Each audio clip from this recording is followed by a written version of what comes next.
dan salam sejahtera untuk kita semua. Durian berduri di pohon pok narti, dewan juri yang saya hormati. Dan hai teman-teman semuanya, apa kabarnya? Puji Tuhan, baik-baik saja. Saya hadir di sini akan bercerita yang berjudul Keluntung Waluh. Penasaran tidak dengan ceritanya? Yuk disimak terus ya videonya. Dikisahkan pada zaman dahulu, di sebuah desa, hiduplah seorang janda tua yang bernama Suminah. Suminah mempunyai putra yang bernama Waluh. Waluh sering dipanggil dengan sebutan Keluntung Waluh karena keterbatasan fisiknya yang cacat dari kecil, tidak mempunyai tangan dan kaki, sehingga ia berjalan mengelinding seperti buah lapuk. Dari situlah asal mula panggilan Keluntung Waluh untuknya. Pada suatu hari, Suminah dipanggil oleh majikannya yang biasanya menyuruhnya membersihkan rumah dan mencuci pakaian. Pekerjaan ini tidak sering ia dapatkan. Jika ia tidak mendapatkan pekerjaan ini, maka ia pergi ke sawah untuk mengurus sawah peninggalan suaminya. Sudah 3 bulan terakhir ini, semenjak suaminya meninggal, sawah-sawah mereka tidak ditanami padi-padi lagi karena Suminah tidak mempunyai modal. Suminah pun berpikir bagaimana caranya untuk mencari uang menanam padi kelak.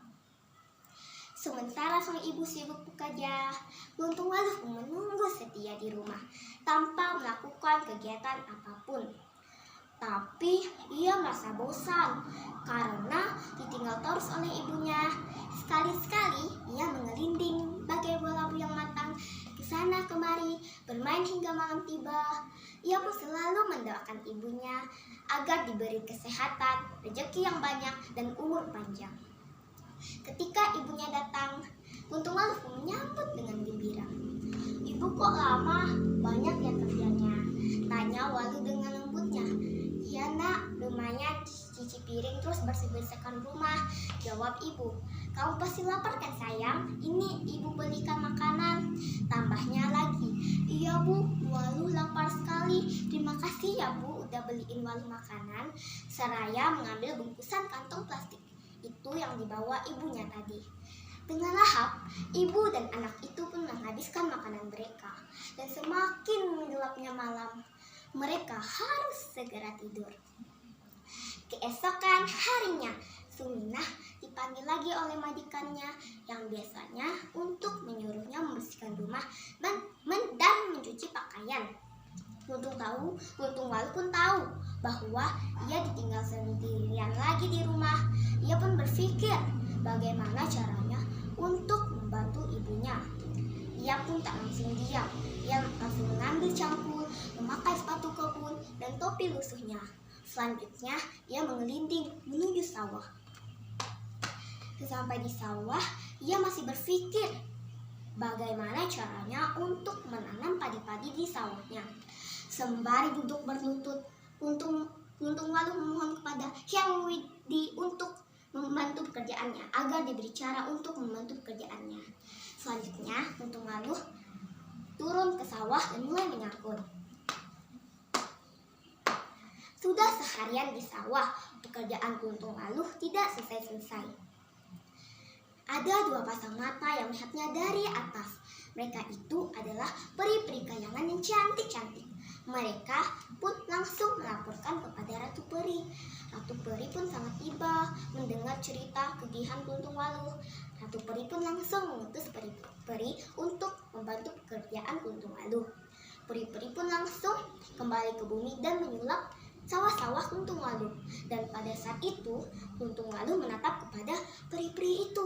Dan ia pun langsung kaget, dan langsung bergegas lari. Namun, peri-peri pun langsung mencegat. "Keluntung Waluh, kamu jangan takut pada kami," sapa sang peri. "Kenapa kalian tak tahu namaku?" tanya Kuntung Walu dengan gugupnya. "Siapa kalian?" Tambahnya lagi, "Kami adalah peri-peri kayangan yang ditugaskan Ratu Peri untuk membantu pekerjaanmu." "Ratu Peri? Siapa Ratu Peri? Kenapa kalian baik padaku?" Dan sekarang Kuntung Walu tidak gugup lagi. "Ratu Peri adalah ratu dari semua peri. Ia sangat iba melihat kegihanmu, Kuntung Walu. Kamu anak yang baik, selalu berbakti kepada ibumu, dan inilah imbalan untuk anak yang baik sepertimu." "Terima kasih ya Peri, dan kuucapkan juga terima kasihku kepada Ratu Peri. Berkat kalian sawah-sawahku sudah ditanam padi-padi lagi." Ibu pasti senang mendengarnya. "Kuntung Walu, kami harap kamu tidak menceritakan kejadian ini kepada ibumu. Hanya kamu yang tahu." "Kenapa? Kenapa aku tidak boleh menceritakan kejadian ini kepada ibuku?" "Begini ya Kuntung Walu, jika ibumu tahu, pasti akan kaget mendengarnya. Biarkan ia melihatnya sendiri." "Baiklah Peri." "Kuntung Walu, kamu harus selalu berbakti pada ibumu ya, dan jangan membuatnya marah." "Iya Peri, Kuntung Walu akan selalu berbakti pada ibu dan tidak akan membuatnya marah." Peri-peri pun langsung meninggalkan Kuntung Walu untuk kembali ke kayangan menemui Ratu Peri.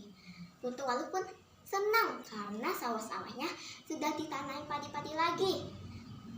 Dan ia pun ingin menemui sang ibu, tetapi ia takut jika ibunya pulang, ibunya tidak mendapatkan Kuntung Walu sedang di rumah. Ia tidak mau membuat ibunya sedih dan khawatir. Ia pun langsung bergegas pulang. Sesampai di rumah, ia merasa senang karena ibunya belum datang. Keesokan harinya, Suminah tidak dipanggil oleh majikannya. Ia pun pergi ke sawah. Sesampai di sawah, ia merasa kaget. Karena sawah-sawahnya sudah ditanami padi-padi.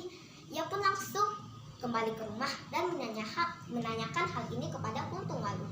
Kuntung Walu pun langsung menceritakan kejadian yang ia alami di sawah kemarin. "Terima kasih ya sudah mendengar cerita saya, dan demikian dulu cerita yang dapat saya sampaikan yang berjudul Kuntung Walu. Pesan moral yang dapat saya sampaikan dari cerita ini adalah setiap keinginan yang baik pasti akan terpenuhi jika diimbangi dengan perbuatan yang baik. Sang Hyang Widi pun akan merestui kebaikan kita jika kita selalu berbuat baik." Terima kasih.